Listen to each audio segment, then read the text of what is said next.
Hi, I'm Chantal Westerman, and this is my friend Feta, the pygmy goat, and Mary Beth, the pig. They live here at the Denkai Animal Sanctuary in Greeley, Colorado. The very word sanctuary makes us think of beauty and peace and safety and comfort. And indeed, for the hundreds of animals who live here, that's exactly what they have. But each and every animal has a story of how they got here. These rescued animals can't speak, but if they could, they would tell heartbreaking stories. Puppies used as bait for fighting dogs, learning how to live with missing legs. Neglected horses near the point of starvation. Dogs that had lived their entire lives tied to a logging chain. Thoroughbred racehorses that barely avoided a brutal fate on the floor of a slaughter plant. Often the emotional problems of these abused and neglected animals overshadows their physical health issues. Some of these animals are simply too far gone to help, but the volunteers at Denkai Sanctuary will not turn them away. Denkai is a no-kill animal shelter, and that means they choose not to euthanize any animal unless it is terminally ill or very dangerous. Since 2004, Denkai has assisted more than 3,000 animals with everything from boarding to health care to finding people to adopt and care for them. Denkai has also touched the lives of thousands of people in the community through their youth outreach programs. Every single animal who lives here at the Denkai Animal Sanctuary has a story.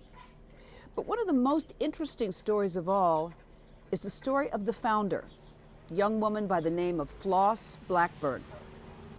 Floss has always had a passion for animals. Even the threat of her father's scolding couldn't keep little Floss away from bringing home furry new friends in need. By the time she was grown up, Floss was working with local shelters and housing a few abandoned cats, dogs, and horses on her own.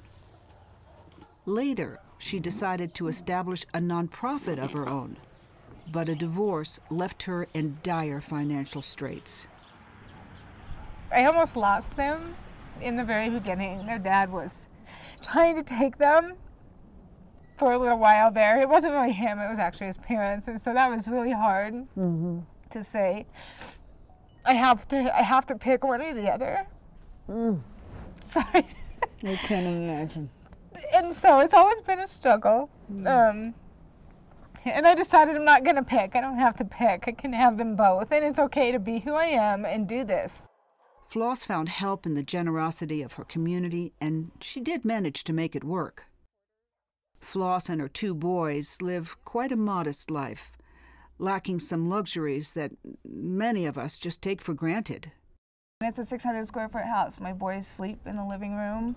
Their bunk beds are in the living room. They don't have their personal space, and they're getting older. And it's really unfair to them. It's very unfair to them.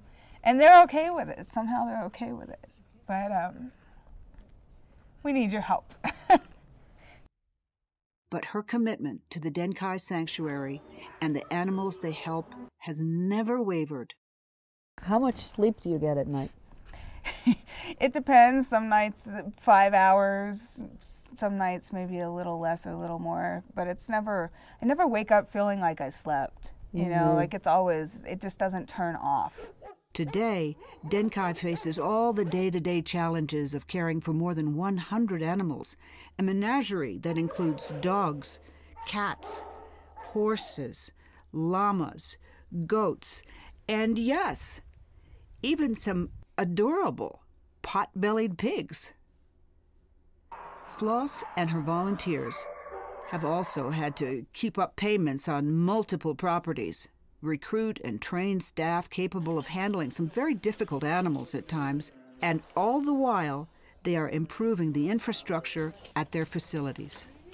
They come from the same backgrounds, they really do. The youth that we work with have come from backgrounds of abuse, neglect, sexual abuse, and unfortunately we see the same thing in the animals that come into us. And those kids can really identify with those animals, and they really have the ability to communicate with them on their level.